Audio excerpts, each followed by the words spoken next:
Hey there, listeners. Welcome to Project Zero, where we hear about the journeys of some of the best project managers in the game. My name is Alex Tuck, and I'm the host. I'm here with my friend, the Director of Creative Collaboration at Project Success Academy, Tanya Boyd. Welcome to the podcast, Tanya. Thank you for having me, Alex. I appreciate it. I'm glad to be Yeah, here. I can't wait to hear about your Project Zero. I'm sure you have a couple of them that are pretty good here. So, Tanya, let's start off at the top. Tell me a little bit about yourself and what you do at Project Success Academy.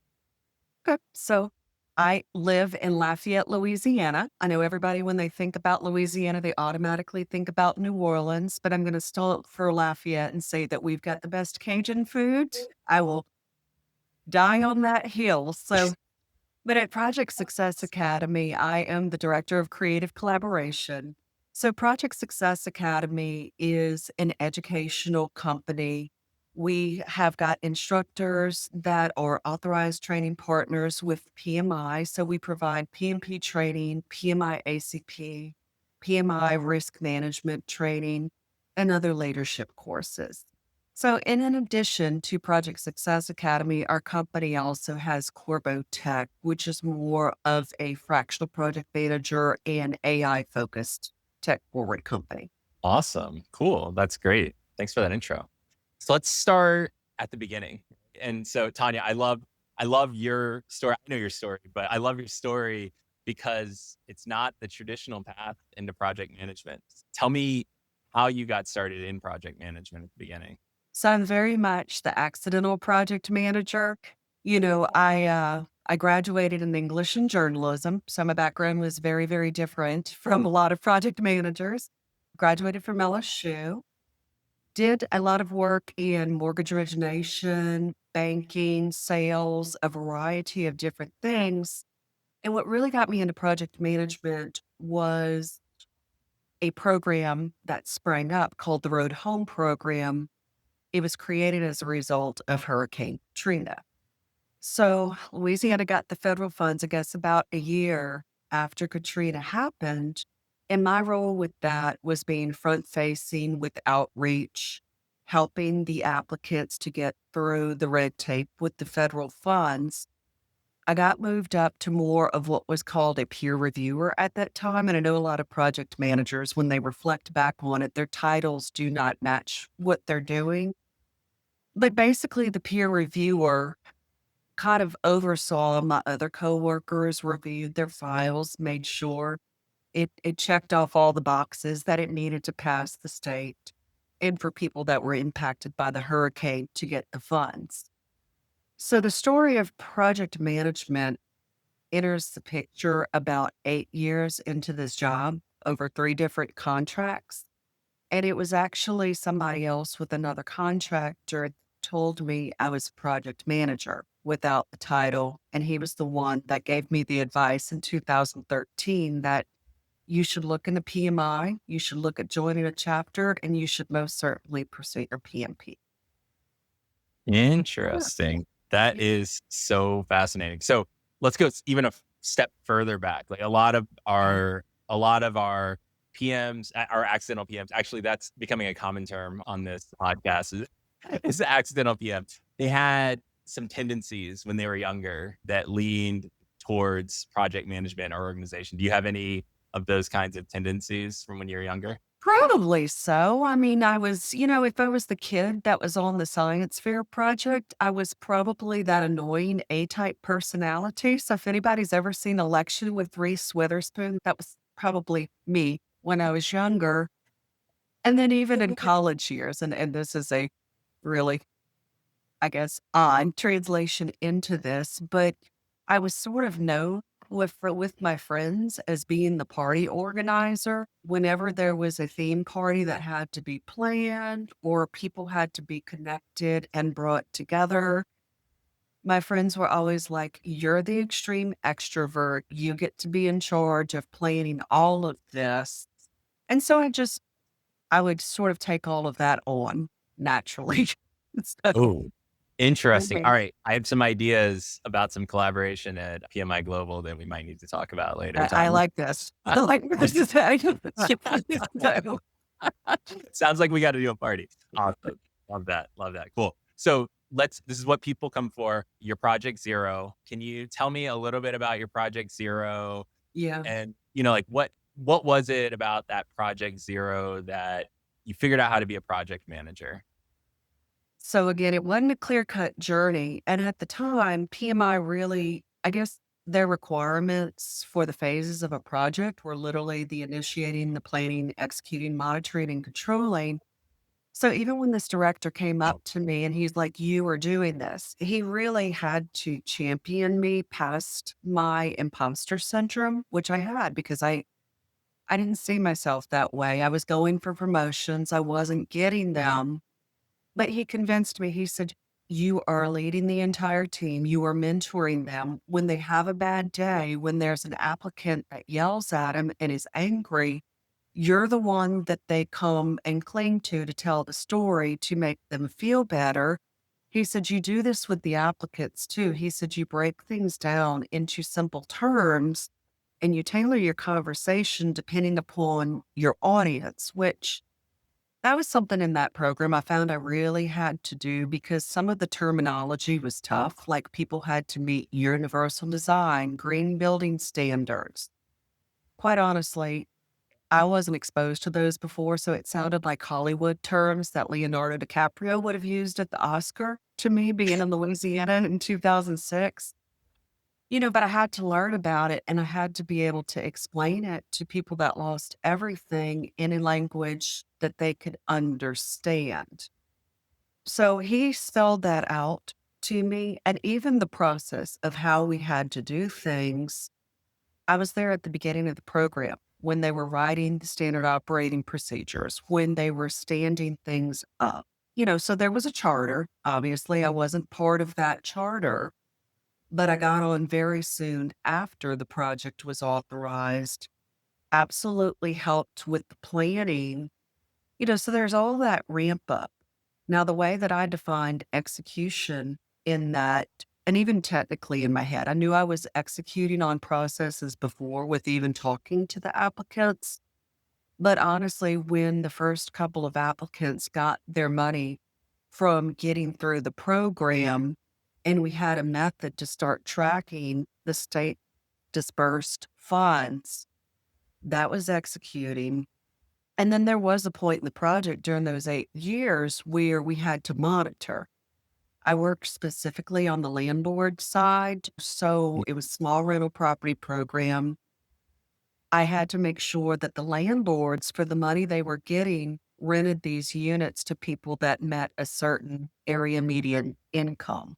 So there were inspections, there was validation, all of those things.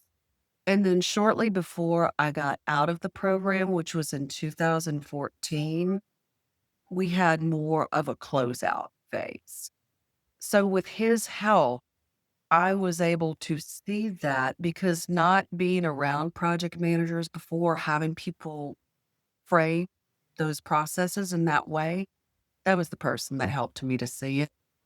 And so my next stop after that, I tried to get my PMP while I was there. I did fail it the first time, and it taught me a lot about myself and my study processes. That's huge thing in my job right now is working with people to understand their different study styles. Some of us are self-disciplined. We can read the book. We can do all the self-paced. Some of us need more hand holding. Some of us are more audio, visual. Everybody's different in their learning styles. So my second time taking the PMP, I succeeded, but I took all of those processes and I organized them in a spreadsheet that had a filter where I could test myself on the different sections. And then I typed it out into a PowerPoint so I could see it that way. But that act of not just reading the words, but like literally typing it out helped me. And weird thing, when I was in college, I was the kid that got paid to do the cliff notes. So I'd go to class, sometimes halfway paying attention, but I'd make myself write down the notes and I would type them out and I would get paid for doing that. But that was my learning method that trained my brain to read and absorb the words more carefully. I love that. Yeah. I mean, I'm such a, like a read and physically write it out. I mean, I type everything, right? But Yep. whenever I'm studying for a test, Yep. I write it out. And I love that I don't love that you failed your first time, but I love the story of you failing the first time and then now helping people achieve the first time by understanding their learning style. It helped. It honestly did help a lot. I mean, that's something too. I feel like the chaos that we go through in life, figuring out how to get on the other side of it gives us reflection points that helps us grow. And it gives us the story to instill hope in other people because, so I served for 7 years in the PMI Baton Rouge chapter, and so I held three different roles with that. The last one was president. But it put me in a place where I had to talk to a lot of people and give people advice, and I honestly think that it made them feel a little bit better to know that, "Okay, well, you're doing this, but you failed it too?" And I was like, "Absolutely." Sat in my car and cried and got on the phone with my mom, and she's had to tell me, "Buckle up. Just stop crying, get home, get yourself wine or whatever you need to do, and then start studying again. You're going to get it the next time." And I just feel like that's life's lessons because we beat ourselves up so much for our failures. And we feel like everybody else is so much better and so much more accomplished than us. But I think we all have our own version of imposter syndrome. So, Oh, for sure. And yeah, and I mean, I did pass on my first try, but it was not pretty. Like I I don't I've said this to multiple people and they're like, "Oh my god, that's how I felt." But I did I was back on the 5th edition, right, when I it got was mine. too. Yep. And yeah, I was like I've never sat in a test. I feel like I think I'm a pretty good test taker, right? And I sat there and I was like, "Oh my god, I am failing a test. Like I am failing it so Yep. bad." Yep. Like That's so bad. It's an For unnerving test, and I heard they have changed it because I know back in the day you could press the button and you knew right away. I do Yeah. think they've changed it to where you don't officially know for a couple of days, but then I've heard some different stories too. But Yeah. it's just interesting to see the journeys and the transitions, even with that curriculum. And Mhm. even though I've passed it, I mean, I keep up with the versions. I look at what's changing because there was such a sharp shift from 5 to 6, and now they're redoing 8, which I believe will be out sometime next year. And at least the team that I'm on now, we will know how that impacts some of the PMI material because we're what is called an ATP. Mhm. So we train against PMI approved material, but we still get to supplement our own experiences and our own advice. And to me, that helps people taking the test is just to find a community, even outside Reddit's great, but outside of Reddit, where you can have more of a conversation and Mm. just absorb some of those experiences and work it individually for what you need to do for you.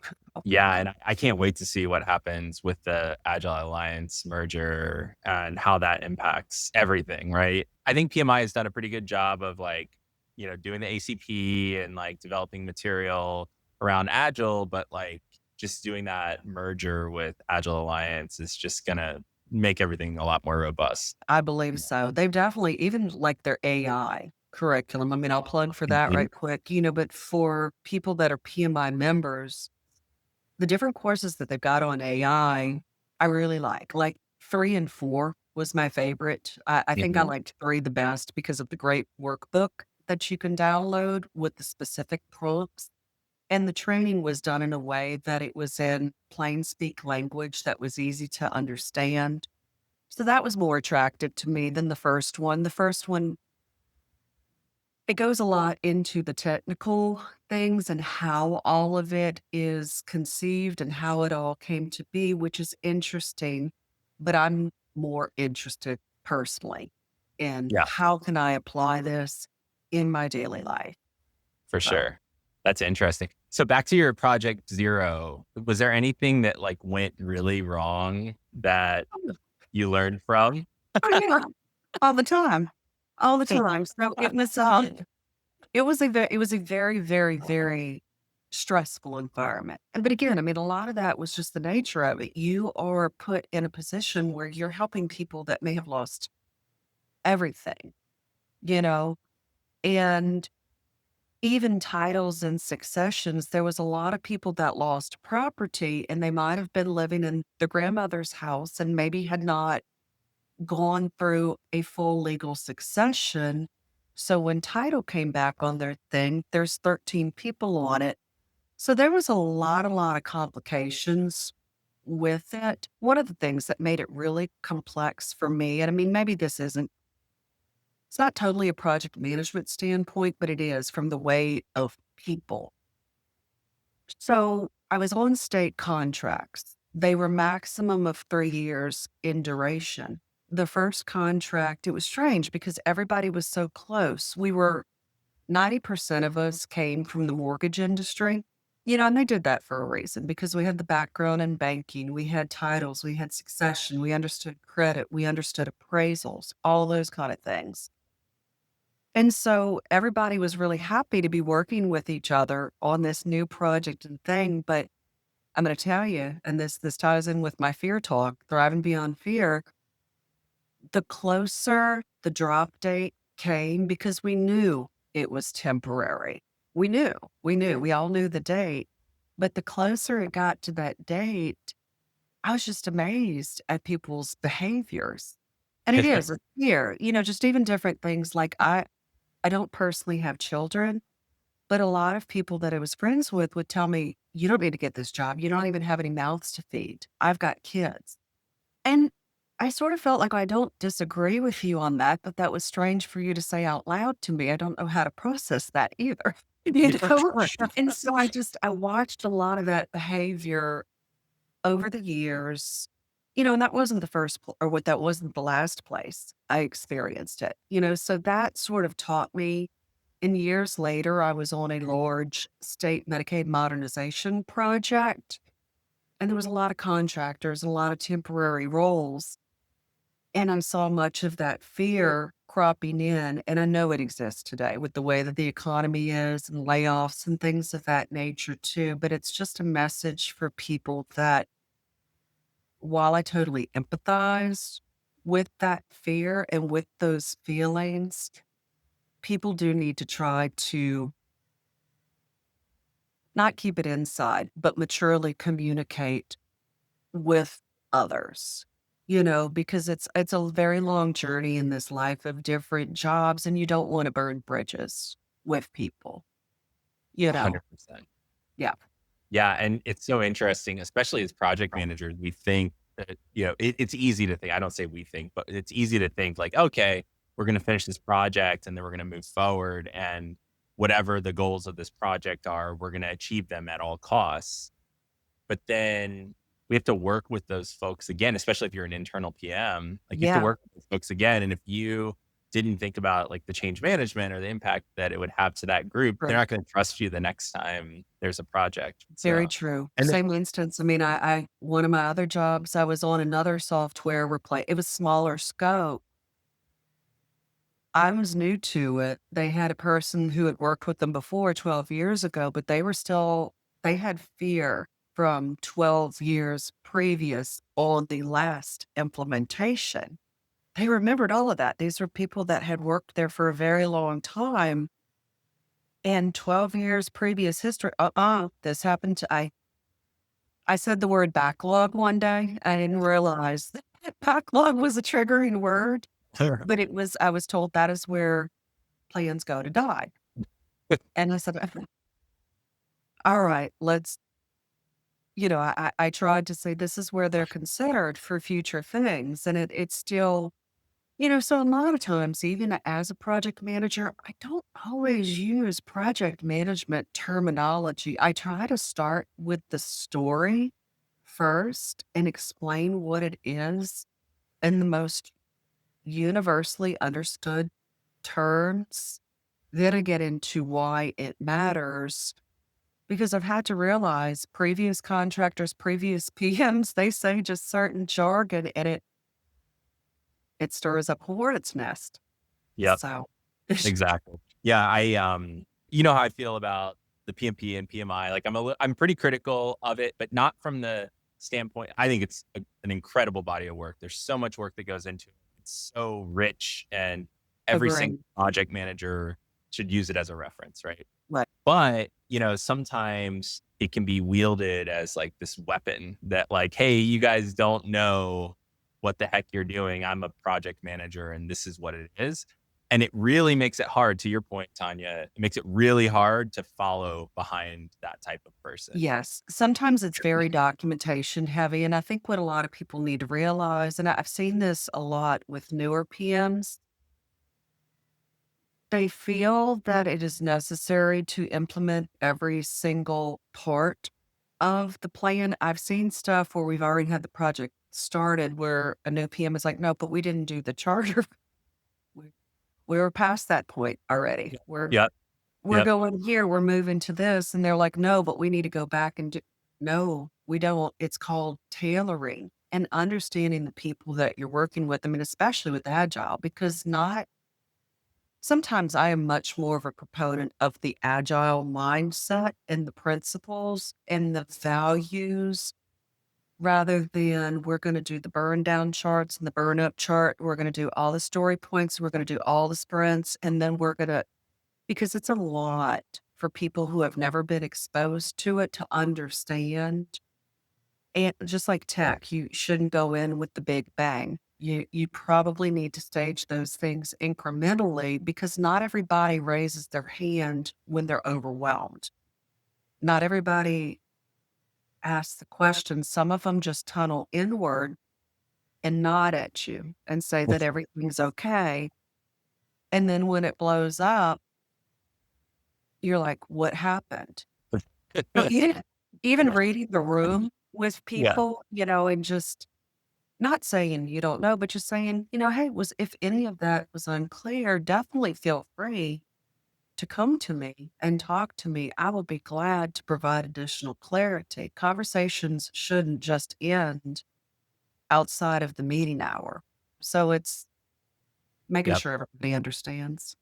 That's awesome. You actually threw out a few skill sets in there, but is there one skill set that you would say, bubbles to the top as the most important for project managers to have? Communication, Okay. communication. I mean, it is about people. Processes are processes. Processes don't always last the long term either because the whole "this is the way we've always done it." We've all kind of cringe at that in project management. I mean, it needs to be updated just like ourselves. I mean, we go through different seasons of life. We should update ourselves or move in different directions and just get that experience so we communicate at different levels. And as an extrovert, I respect that it is probably more challenging for introverts. I know I have a ton of friends that are introvert and they're like, I have to force myself to do this. Mhm. And I was like, I understand that. Some days when I'm really tired, I have to force myself to be more bubbly too, to continue the conversation, even when I want to go to sleep. That happens to all of us. But just learning different people and even, I don't know. I feel like everything rolls up to communication, even if it's learning how to deal with conflict, negotiation, and different personalities. For sure. Every single great project manager that I know, and I know a lot of them, they all are incredible communicators, incredible Right. negotiators, incredible supporters. Like the words that they say are meaningful. Everyone believes it, when they talk. And there are a ton of project managers that are not good at that, and they really struggle with projects. So I think that's a great call out. They do. And it just the tailoring. I mean, Mm, and again, it's words like adaptability and flexibility. They mean different things to different people and different, you know, constraints. But like sometimes I will break down adaptability, flexibility, and risk management in terms of like, okay, we all know what it's like to get our flight canceled or delayed. Do you have a credit card with you that has a large enough limit that if you are stuck in a spot that you can get a hotel or a car? have you thought about the what ifs if this doesn't go off? And it's not just planes. Like I had an experience several years ago. I went, it was closer towards Dallas, but it was even more further on the outskirts than that. And on the way back, flat tire on New Year's Day, right? So it's a Nice. holiday. A lot of places are closed. It's a Sunday. I think it was a Sunday too. But it was like, well, actually, I take that back. Not flat. The tire wasn't completely flat yet. Had to change, had to do the spare. Spare is only good for 50 miles. Lucked up, seriously lucked up. There was a place 30 miles that was open, so I didn't have to travel on the spare for too long, was able to get it changed, was back in business. But it's thinking about, okay, things like this happen to all of us. This is not ideal. How do we plan for this before we go taking off 12 hours on a journey and have to deal with the what ifs? And how do we control our stress and our mindset and be flexible and adaptable enough that even when you're stressed out, you don't want to be paralyzed and That's right. make no more. Yeah. So, Easier said than done, but yes, you're you know, exactly right. agreed. Agreed. The more Yeah. more prepared you are, the less will happen. Cool. All right. So let's do a quick speed round. I think you've heard these before. There's no right or wrong answer. And I joke that I might judge you on your answer, but Okay. That's fine. I'm just kidding. I don't Glad judge you anybody. told I don't me. judge anybody. There, I'll give you some options, and you can say one of them or give me some alternative. Right. All right. Your project manager: Slack, email, text, or phone call. Don't use Slack. Probably email. I mean, it depends upon it. I mean, if it's urgent, it's phone call. So Nice. Awesome. I think I heard this earlier, but agile or waterfall. agile, Okay. Speed or perfection. speed, Nice. I do that answer. All right. Favorite PM tool. Chat GPT lately, Oh my and I love God. Canva. Yeah, it's not a P. It's not totally a PM tool. It's a creative PM tool, which is why I love it, and I love Chat GPT for the same reason.